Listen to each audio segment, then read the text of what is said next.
My name is Valerie, and I will teach you something valuable. Today's lesson is on Article 2 of the U.S. Constitution, which creates the executive branch. It is broken into 4 sections. Here we have it. Let's talk about the president.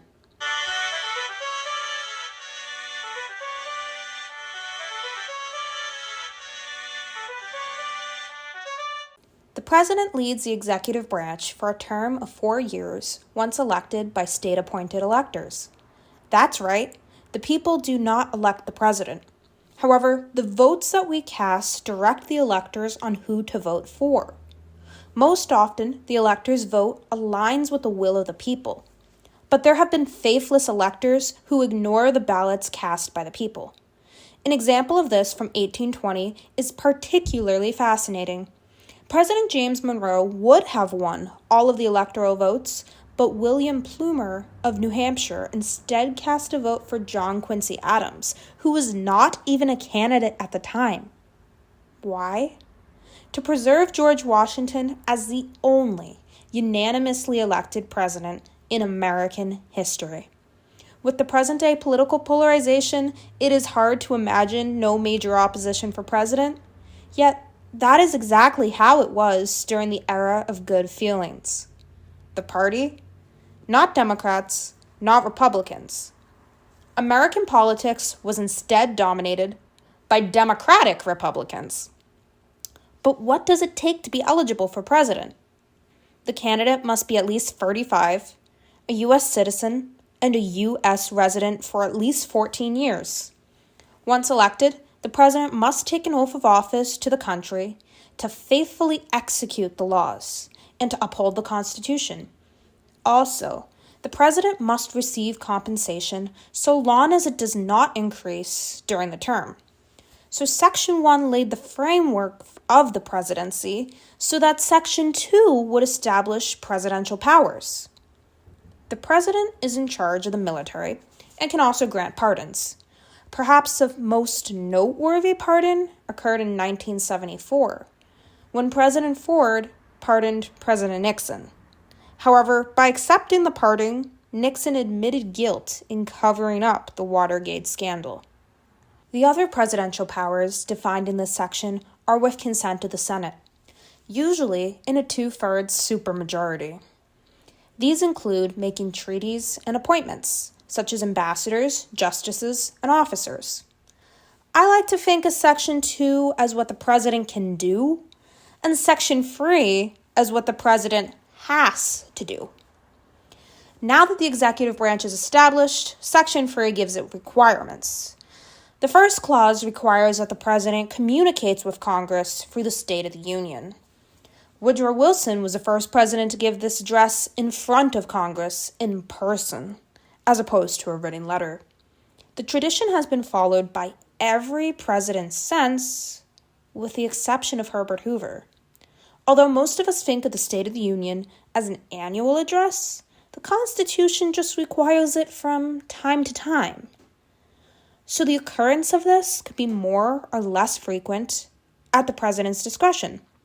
The original intent of the address was to establish regular communication between Congress and the president.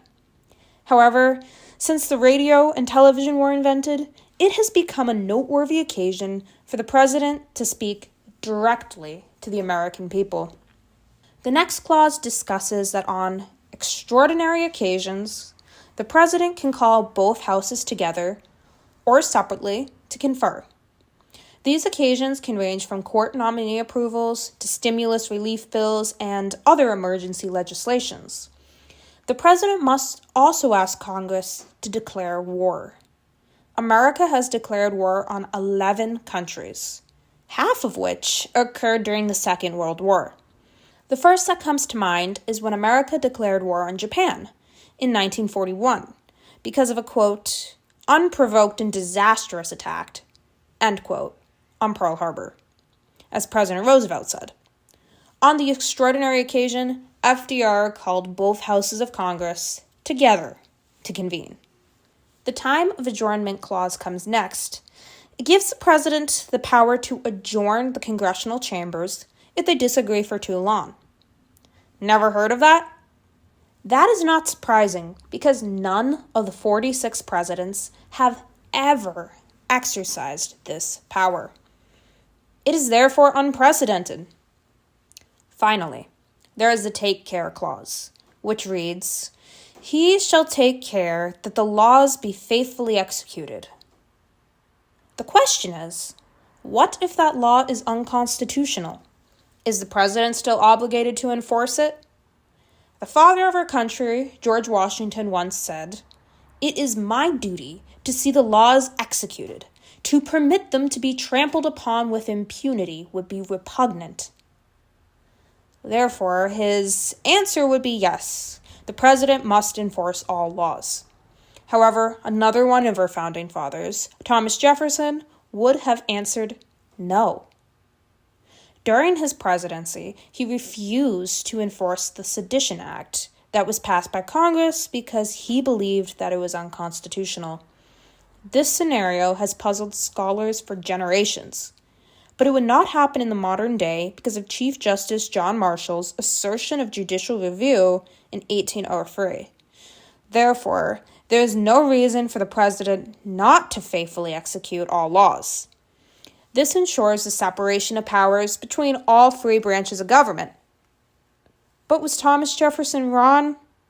No.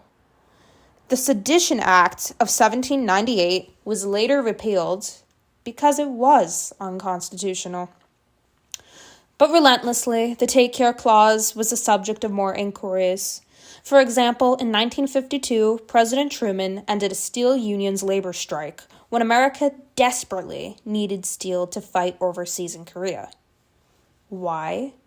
He believed that he had the executive power to do so. However, when brought to the Supreme Court, it was declared that Truman did not have that power. The landmark case Yunston Sheet and Tube Company v. Sawyer set the precedent that the president only has the executive powers defined in the Constitution and not those that are implied. So then what happens if these rules are not followed?